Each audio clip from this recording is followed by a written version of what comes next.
klasemen sementara Liga 1 dengan raihan 7 poin. Tim Juku Eja sementara harus puas di posisi tersebut usai ditahan imbang Persija Jakarta Jumat lalu.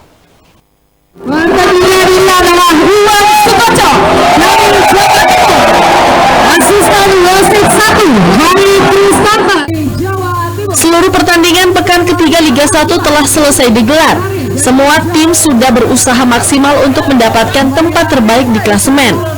PSM Makassar sendiri kini menempati urutan ketiga klasemen sementara dengan raihan 7 poin.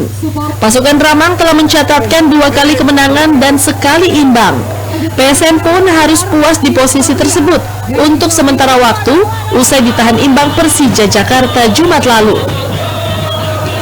Di atas PSM Makassar ada Persikabo yang menempati posisi kedua dan Madura United yang memimpin sementara perolehan poin dengan raihan sama-sama 9 angka.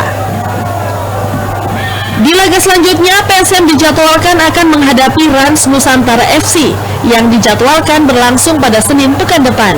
Wahyu Syaputra, Selebes TV.